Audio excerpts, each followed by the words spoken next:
Good morning, church family. So glad you're here with us today as we wrap up our Extra Mile series, XYZ. And we've been going through the Bible, taking a look at different stories where God uses youth to have a gigantic impact on their communities. And today we're going to take a look at a story of a little girl. Now, before we do that, I just want to take a moment and say that as adults, sometimes we can write off youth, right? We can write off, especially Gen Z. We say they're lazy, they're directionless, they don't know what they want to do with their lives, and we can come down hard on them. But the reality is sometimes they are the most suited people for specific things that God is calling them to do. Things that we may not recognize as gifts, but they're gifted at. It reminds me of when I was younger. When I was younger, I was a valet at a casino, actually. And as I was there, I would park cars, and we had a special lot, and it was closer to the casino than any of the other lots. And so people would often see that lot so close to the building with empty parking spots, and they'd try to park their car in there, and we'd constantly have to tell them they had to move it. And we had all kinds of discussions with folks. Some were very civil, and some got into all-out arguments where we had to call building security. Those were fun. And so one day as I'm parking a car, I see a car with a driver I don't recognize pulling into an empty spot, and I realize I'm going to have to tell this person to move their car. So I pop out of my car, I start to run after the person, I scream out, "Hey!" But they don't respond. And then I realize that he's walking with his wife, and I scream out a little bit louder, "Hey!" Still nothing. They just keep walking. So I feel like I should have been heard at this point, and I'm kind of angry. So now I'm really moving fast, and I'm screaming, they're not responding, and then I realize in between those two adults, there was a young girl, and she was holding both of their hands, and it looked like she was leading them. Now, I knew that I was close enough to be heard now, so I yelled with everything I have, "Hey!" Still, the parents don't respond, but the little girl stops. And when she stops, she actually grabs both of their hands and pulls back like this to get them to stop. And they stopped and they looked down at her. And as I'm running up, I'm confused by this situation because I don't understand from afar what is taking place. I see the little girl start to do something with her hands, and finally, the parents look up at me. So me, being raised in the Midwest, I make eye contact with the dad, and I'm going to talk with him. And I'm like, "Hey, sir, you can't park your car here. You got to move." But he doesn't respond. Instead, he looks directly from me back down to his little girl.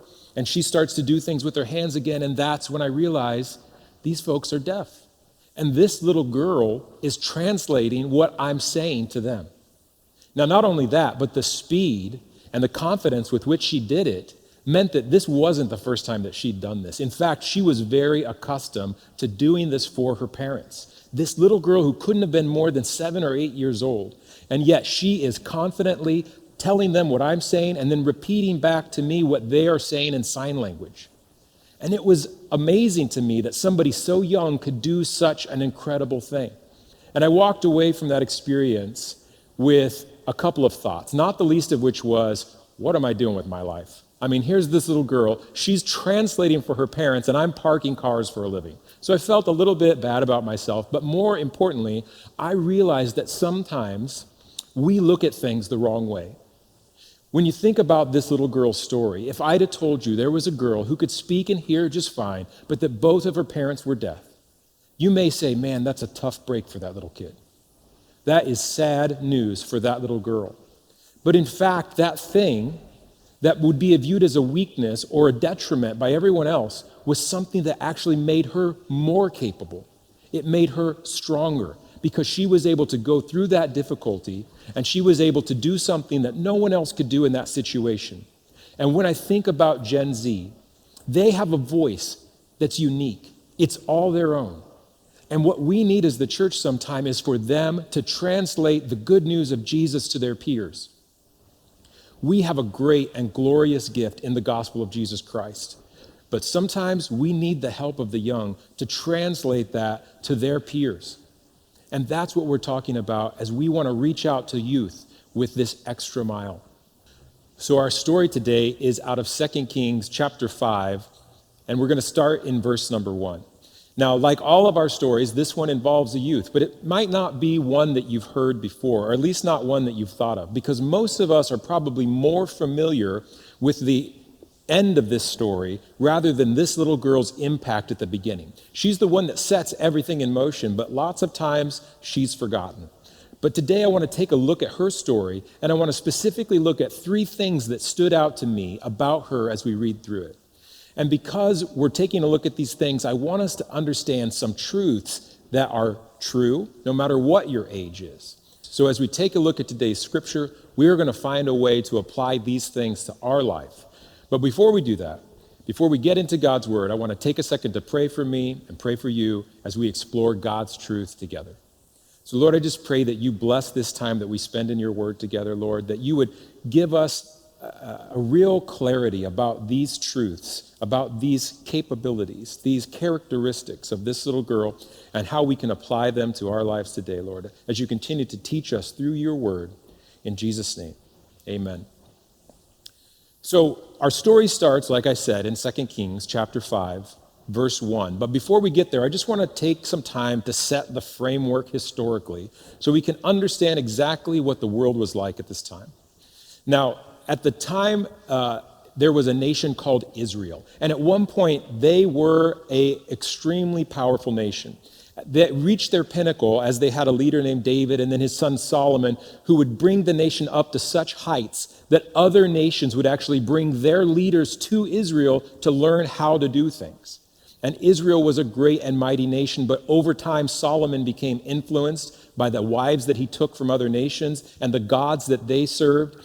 And so by the time we got to the end of Solomon's reign, the nation had become pretty lukewarm in its faith. And by the time Solomon dies, the nation actually splits in two. It becomes fractured and divided. Does that sound familiar? A once proud nation that worships God, but suddenly loses its way and becomes fractured and divided? No, probably not. But our story today starts in a nation that's framed in this way. This little girl, she was raised in a nation where God had once been prominent, but had now been put on the back burner. The nation was split into 2 kingdoms, the northern and the southern kingdom. And the problem was the place that everybody worshiped up to that point was Jerusalem.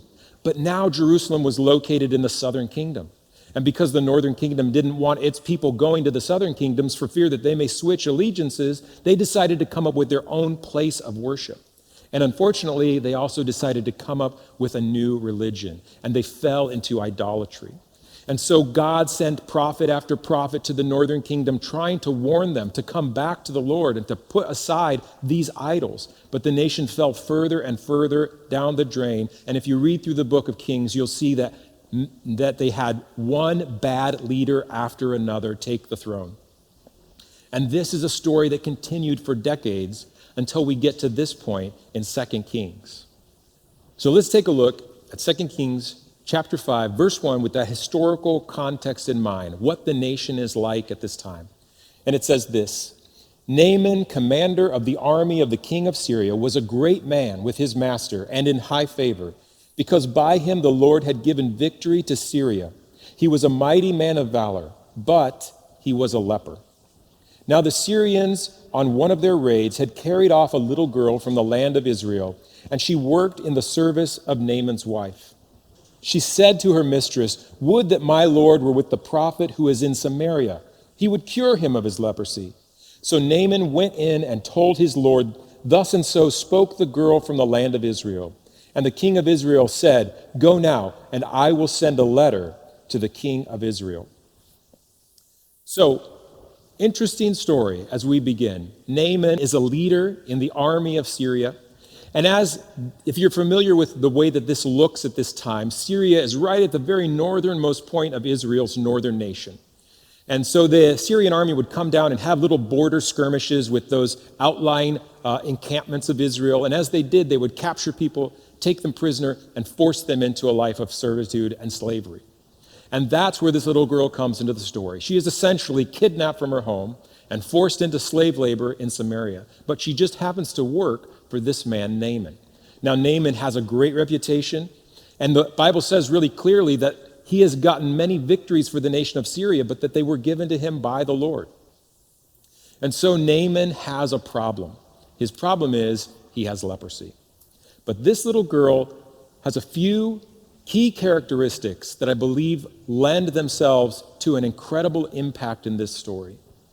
And the first one that I want to point out as we read through this story is her reputation. Her reputation. Now, reputations we talk about all the time. We all know what a reputation is, right? It's the thing that we earn by the things that we do.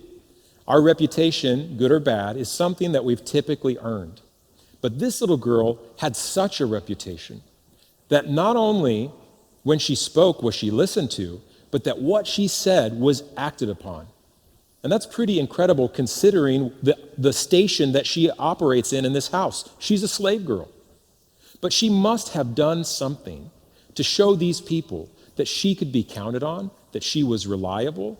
She had set such a good standard for her reputation that when she mentions the prophet in Samaria, they're ready to go right then, including the king of this nation, Syria. What an incredible reputation she must have had. We know that if this little girl was lazy or unreliable, that she wouldn't have been taken seriously, because we've all got those people in our lives, don't we? The ones who, when they speak, we stop what we're doing and we pay attention because we know from their reputation that what they're going to tell us is important, that it will mean something, that it will have an impact. And we have those people in our lives that when they speak, we roll our eyes, right? It's like, okay, let's see what so-and-so has to say. And they've usually earned that by a reputation of not following through with the things that they said they would do, a reputation of not being reliable. You see, a lot of people will listen when you say you're a Christian, and then they're going to watch. They're going to watch what you do. They're going to watch what you say. They're going to watch how you treat people, how you treat your wife, how you treat your children, how you treat your employees, how you treat your employer. They're going to pay attention to that stuff. All of that, how we treat people, is what builds our reputation. In fact, if you take a look at a little verse in Proverbs chapter 3, verse 3 and 4, it says this: "Never let loyalty and kindness leave you. Tie them around your neck as a reminder. Write them deep within your heart. Then you will find favor with both God and people, and you will earn a good reputation." The Bible has a real clear plan on how to earn a good reputation. It says that you need to have a life that's showing out loyalty and kindness. And if you can do that, you're going to earn the good reputation that you're looking for. How we treat others is what earns us our reputation. And it's important too. A reputation is incredibly valuable. In the case of this little girl, it set in motion an amazing story. And in your life, it'll allow you to have an impact as well. But you need to choose to have a good reputation. You need to put effort into gaining it. In fact, Solomon tells us in Proverbs chapter 22, verse 1, "Choose a good reputation over great riches. Being held in high esteem is better than silver and gold." A good reputation is important. And without a reputation that was good, this little girl could not have had the impact that she had in this story. But when she spoke, people listened to her. And that's the point. Has your reputation earned you the right to speak into people's lives? This little girl, by her reputation, had earned a right to speak into Naaman's life. The words that she gave him were going to change his life in a dramatic way, as we'll see later on. But lots of times when we're trying to communicate with others, we don't realize that there's something in the way, and lots of times it's our reputation. We need to be careful and make sure that we keep our reputation good. Let's look at it this way. If you had a neighbor and every day he came home and he kicked his dog, he screamed at his kids and screamed at his wife, then one day he knocks on your door and wants to talk to you about the love and grace of Jesus Christ, you're probably going to pass. Not because the love and grace of Jesus Christ aren't real and great things, but because you don't trust the messenger. Your reputation is incredibly valuable. This little girl's ability to have an impact in Naaman's life started by the choices she made before she ever spoke those words to go see the prophet. She had built a good reputation, and that gave her the right to speak into Naaman's life. The second thing that impresses me about this little girl was her faith. Her faith. We talk about faith a lot, especially in a church. We think about what it means and what it doesn't mean. But the important thing to remember in this situation is that this little girl wasn't in ideal circumstances. She'd been kidnapped from her home, forced into slavery. She'd probably been taught about God, but she'd seen a nation crumble around her because they didn't actually follow through on the things that they said they believed. And it would have been very easy for her to be a person that just didn't care anymore. that just didn't believe that God could act or show up or do anything powerful. It might have been perfectly reasonable to expect her to be that way. But that's not the way she was. She still believed her God was powerful. She still believed in him so much that she was willing to direct this man to the prophet in Israel. Why was she willing to do that? Because her faith wasn't shaken. Her faith wasn't shaken by her circumstances. You see, true faith allows us to look past our circumstances because we trust that our God is going to do what's best. Despite her circumstances, she didn't lose her faith. In fact, I wonder if she had this verse in mind from Psalms. Psalms 112, 6 through 7 says this. It says this, "For the righteous will never be moved. He will be remembered forever. He is not afraid of bad news. His heart is firm, trusting in the Lord." Now, faith is what allows us to look past our circumstances because we trust in our God. And there's no better place to learn about faith than Hebrews chapter 11. If you go there and read through some time, you're going to be met with example after example of Old Testament heroes and how their faith, despite their circumstances, carried them through to have gigantic impacts in history, their community, their kingdoms. It's an incredible lineage where faith allows us to overcome our circumstances, like this little girl. She didn't let her circumstances hold her back. She didn't let her circumstances diminish her God. Instead, she believed in her God despite her circumstances, as did the people in Hebrews chapter 11. In fact, Hebrews chapter 11 sums it up this way. If you go to Hebrews chapter 11, verses 33 and 34, it says this, "By faith, these people overthrew kingdoms, they ruled with justice, and received what God had promised them. They shut the mouth of lions, quenched the flames of fire, and escaped death by the edge of the sword. Their weakness was turned to strength. They became strong in battle and put whole armies to flight." These sound like some pretty incredible circumstances. If you think through a lot of these heroes and what they faced, they were. David faced a giant in Goliath, as we learned a few weeks ago. Shadrach, Meshach, and Abednego faced with an insurmountable odd, almost certain death, as they're thrown into a fiery furnace. And yet in each case, their faith carries them through those circumstances, through that difficulty, to have a gigantic impact. This little girl was no different. She believed in her God, despite the fact that she had faced hardship, despite the fact that she'd been separated from her family, forced into slavery, in a country where she'd never been before. And yet she's able to look at this man, Naaman's wife, and tell her, "I believe your husband should go see the prophet in Samaria. He can heal him." She hadn't lost her faith. Her faith is an incredible asset, an enviable characteristic of this little girl. And so my question to you today is, where is your faith? What are you putting your trust in? Are you letting your circumstances be bigger than your God? Are you putting your faith in God despite your circumstances, allowing him to carry you through those difficult things to bring you to a place where you can have a gigantic impact?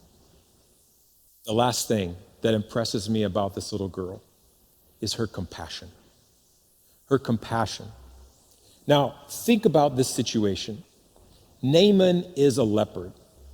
Now, for those of you who are confused, I don't mean that he was a cat with spots. I mean that he had a skin disease, a pretty terrible one.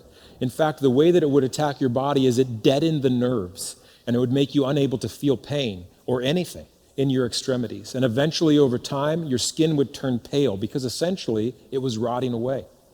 You'd begin to lose pieces of your body because of the inability to feel pain, people wouldn't realize if they had open sores or infections.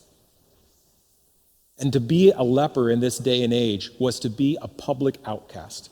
When we go through verse 1 again, it says, Naaman was a mighty man, but he had leprosy.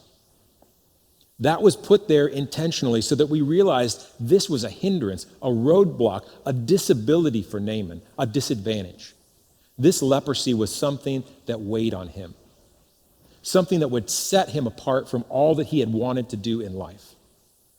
And so if you think about it, this little girl would have access to Naaman like no one else. She lived in his home. Despite his public outward appearance, which I'm assuming as a mighty man of valor, he would have been strong, he would have showed courage. But I'm guessing that when he was at home alone with his family, there might have been a different side to Naaman, one that expressed regret, one that expressed sadness, that this was the way that his life was going to end. And if you think about it, a mighty man of valor, faced with a disease that slowly eats away at you, that makes you weak in front of everyone else, but doesn't kill you instantly. It just lets you languish over time. There couldn't have been a worse death sentence for this man than leprosy. And this little girl sees it all unfolding before her in this man's home. And if we think back to the circumstances that we mentioned before of her life, she could have had a very different reaction to Naaman. She could have looked at this man, somebody that had been part of the nation that had kidnapped her, and she could have said, good. He's getting what he deserves. He's getting God's judgment. This whole wicked nation deserves leprosy just like Naaman. But that's not the way she responded. Instead, she showed compassion. Some of you in this room today might be in that same boat where your circumstances are difficult, and when we look at other people's pain, instead of feeling compassion, we're happy. We're glad that they're suffering too.